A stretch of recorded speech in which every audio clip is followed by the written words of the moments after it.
Kaidah yang 84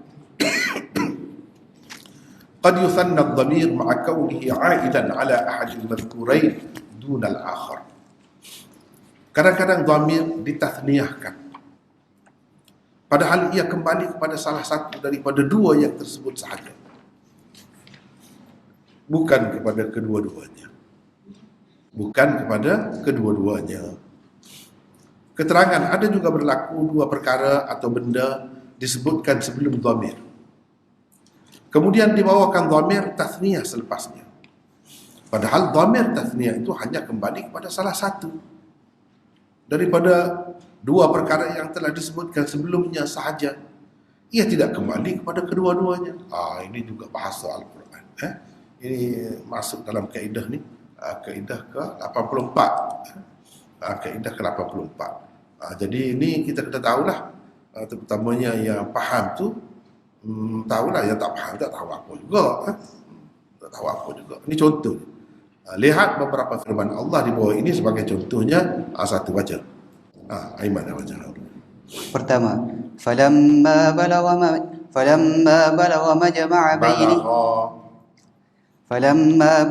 majma'a bainihima nasiya hutahuma fattakhadha sabilahu fil bahri saraba. Bermaksud, maka apabila mereka berdua sampai ke tempat pertemuan dua laut itu, lupalah mereka akan hal ikan mereka. Lalu ikan itu menggelunsur menempuh jalannya di laut, yang merupakan lorong di bawah tanah. Al-Kahfi ayat 61. Pada kedua-dua lafaz yang bergaris di bawahnya di dalam ayat di atas, ada dhamir tasniyah, seolah-olah Nabi Musa AS dan muridnya Yusha' bin Nun, kedua-duanya telah terlupa, padahal yang terlupa sebenarnya Yusha' sahaja. Di sini jadi falamma balagha majma'a bainihima nasiya hutahuma. Balagha ini dua orang, untuk dua orang, alif tathniyah. Majma'a bainihima, dua tu. Nasiya hutahuma, mereka berdua terlupa ikan itu. Terlupa ikan itu. Nasiya hutahuma. Jadi huma tu balik kepada kedua mereka lah. Padahal tidak balik kepada kedua, balik kepada salah seorang saja. Yang salah seorang itu Yusha' bin Nun, bukan Nabi Musa yang terlupa, tidak. Yang terlupa je ialah Yusha' bin Nun. Sebabnya Nabi Musa pesan kepada dia, baca ayat sebelum pada itu. Nabi Musa pesan kepada dia, Tuhan bagi kepada kita ni tanda ni, ikan. Ni tanda ni. Kamu berhati-hatilah, ingat baik-baik. Jangan sampai kita terlepas ikan. Mana ikan ni akan terlepas, dah ada sebut. Jadi Nabi Musa suruh jaga. Jadi hikmatnya ulama-ulama kata, ada murid dia tu, dia berasa dapat anak, jaga ikan, tengok ikan, mudah tengok ikan. Dia berasa mudah. Mana kalau ujian gini jangan berasa mudah, nampak mudah pun. Sebab sampai masa dia berlaku, tengok, terkejut dia. Kerana terkejut jadi panik lah, begitu. Jalan tu pun terlupa. Lepas tu baru Nabi Musa tanya, tu baru dia teringat. Maknanya yang terlupa sebenarnya seorang. Tapi kesan daripada terlupa tu diterima, dirasai, dialami oleh kedua-duanya. Kenapa Allah SWT guna dua? Padahal yang terlupa seorang, nak menceritakan kesan terlupa. Ini apa? Ini termasuk dalam an-nazmul khafif, struktur mikro. Benda-benda macam ni lah. Benda-benda yang halus begini. Banyak kaedah-kaedah ni dia berkait dengan struktur mikro. Bukan struktur makro nak, mikro. Yang kecil-kecil. Kenapa? Dah kembali yang terlupa seorang sebenarnya. Nabi Musa pun pergi lah. Dia ingat tak ada apa lagi. Anak murid dia tak ada cerita apa pun. Jauh pula penat. Bila perjalanan sepenat terletih. Marilah kita makan. Penat dah. Laqad laqina min safarina hadha nasaba. Penat. Terlupa pula. Dia pun kata, wa ma ansanihu illa syaitan. Qala ara'aita id awayna ila as-sakhra fa inni nasitul hut Aku terlupa aku. Bukan kita. Maknanya siapa yang kata ni? Anak murid Nabi Musa. Wa ma ansanihu illa syaitan. Tidak ada yang menyebabkan aku. Ni ya mutakallim. Bukan kita. Tidak ada yang melupakan kita. Dia tak kata gitu. Bukan dia tak kata kita. Aku. Tidak ada yang melupakan aku tentangnya melainkan syaitan. Syaitan menyebabkan aku terlupa pula nak cerita. Benda sepenting itu.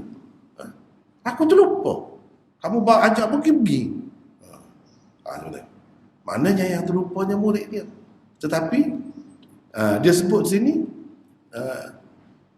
ni yang kita baca. Falamma balagha, dua tu. Majma' bainihima, itu tak apa lagi, memang dua-dua pun sampai situ. Nasiyahu tahuma, tempat kita garis. Itu yang zahirnya nampak kedua-duanya lupa. Nasiyah ada alif tu. Bukan nasiyah, tak ada alif. Nasiyah, mana dua-dua lupa. Hutahuma, ikan kedua-duanya. Memang ikan tu kedua-duanya. Ikan mereka berdua. Tetapi yang terlupa tu pun nampak dua. Padahal yang terlupa seorang saja. Tahu mana? Tadi ayat kita baca dalam ayat tadi disebut aku. Jadi kenapa di sini? Nak cerita di sini, walaupun seorang yang terlupa, kesan dia. Akibat daripada terlupa tu dialami, ditanggung, susah, penat tu oleh kedua-duanya. Tu seni dia. Kadang-kadang dalam Quran ni begitu. Jadi orang yang belajar bahasa selapis, dia kata tak kena ni. Tak kena ni apa macam ni. Seorang yang terlupa. Tadi kata seorang yang terlupa. Lepas tu dua orang pula terlupa. Dia kritik Quran. Orang-orang yang tak faham, dia kritik Quran lah. Dia tidak tahu bahasa Quran. Ini pun satu bentuk kaedah juga. Yang terlupa tu kita kesal sangat tu sebab apa? Kalau kita tidak terlupa, bukan kesal dia tu kita terima juga. Sumpah lah, sama lah. Jadi kesal, penat, letih, jalan jauh pula. Lepas tu terpaksa kena patah balik mari. Bukan anak murid Nabi Musa saja, sekali dengan Nabi Musa. Jadi kesal, kepenatan dia tu, apa yang dia alami akibat daripada terlupa seorang tadi, kedua-duanya menanggung. Seolah-olahnya akibat daripada kesalahan kedua-dua lah yang ditanggung itu. Padahal satu orang saja. Ini sebagai peringatan, janganlah bila kita berasa mudah kita buat lebih kurang gitu. Jangan. Bila ada orang pesan, perhati baik-baik. Jangan buat mudah gitu. Nanti Tuhan uji tak tertanggung kita. Penat sajalah kita. Baik. Yang kedua teruskan.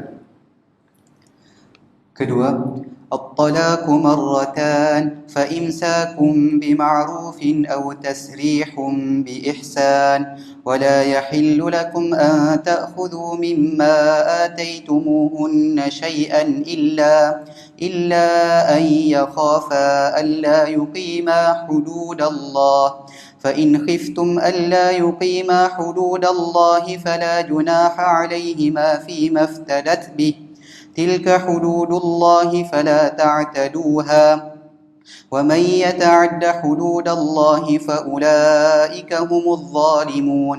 Bermaksud, talak yang boleh dirujuk kembali itu hanya 2 kali. Sesudah itu bolehlah ia rujuk dan memegang terus isterinya itu dengan cara yang sepatutnya, atau melepaskan, yakni menceraikannya dengan cara yang baik. Dan tidaklah halal bagi kamu mengambil balik sesuatu dari apa yang telah kamu berikan kepada mereka, yakni isteri-isteri yang diceraikan itu, kecuali jika keduanya suami isteri takut tidak dapat menegakkan aturan-aturan hukum Allah.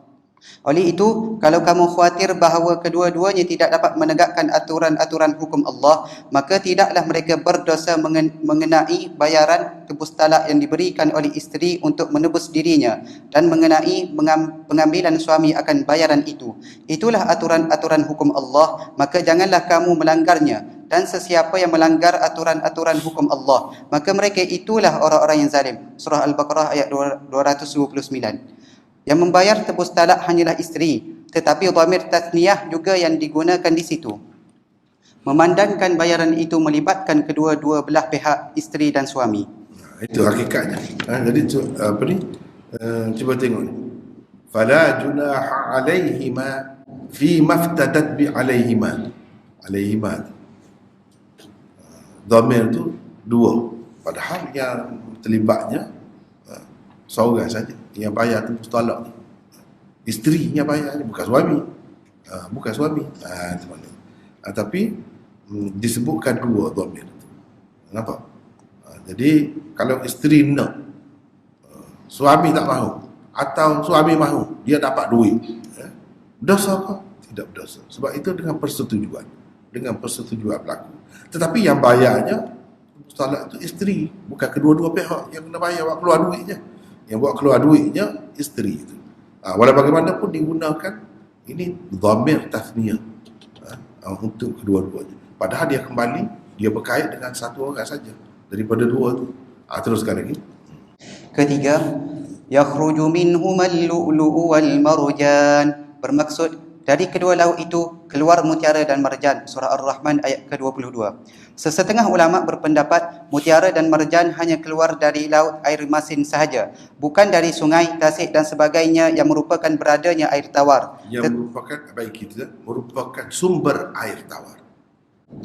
Baiki sini. Yang merupakan sumber air tawar. Yang pering itu dulu. Kita baiki sama baca.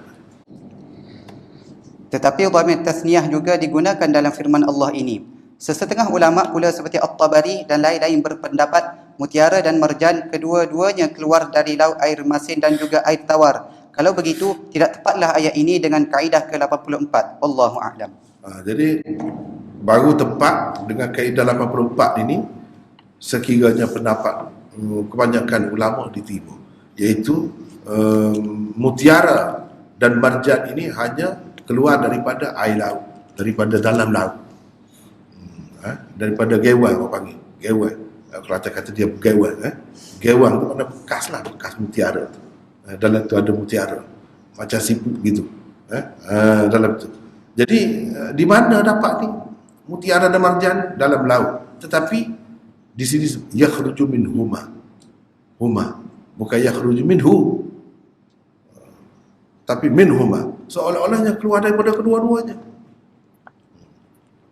Jadi kebanyakan ulama mengatakan masuk dalam kaedah inilah, kaedah 84 ni, dhamir tasniyah digunakan, tetapi yang berkenaan sebenarnya satu saja, bukan kedua-duanya, iaitu air laut, dalam laut adanya. Tapi Tabari berpendapat dah, kata dia betul dah sini ni. Di sini mana tak pakai kaedah 84 ni. Kaedah 84 tak terpakai di sini. Sebab apa? Memang ada di dalam kedua-dua tu. Wallahu a'lam. Sebab saya tidak tahu. Saya bukan ahli yang pergi mencari rezeki dalam laut ke, dalam tasik ke, dalam apa ke. Tak ada. Jadi orang yang ada pengalaman, tahu, silakan tampil. Mana di antara dua pendapat ni yang betul? Ada di antara kita ni yang tahu bahawa dalam sungai pun ada mutiara atau pemarjan. Ada. Mana kalau siapa boleh kata tak betul, sejauh yang kita duduk cari tak pernah jumpa macam ni. Jadi tak benarlah kata-kata At-Tabari ni. Tapi At-Tabari kata tak. Ini minoriti lah, bukan ramai seperti At-Tabari ni. Tapi kalau terbukti ada sungguh, mana tak boleh pakai lah kaedah ni. Betul dalam min huma tu. Tapi kalau memang benda ni didapati di dalam air masin saja, air laut saja, maka min huma ni apa cerita? Kenapa? Salah ke? Tidak salah. Ini termasuk dalam kaedah 84. Tu ya masalahnya. Selesai masalah. Jadi kita berhenti setakat tu, masa pun habis. Wallahu a'lam. Wa akhiru da'wana alhamdulillah. Assalamualaikum warahmatullahi wabarakatuh.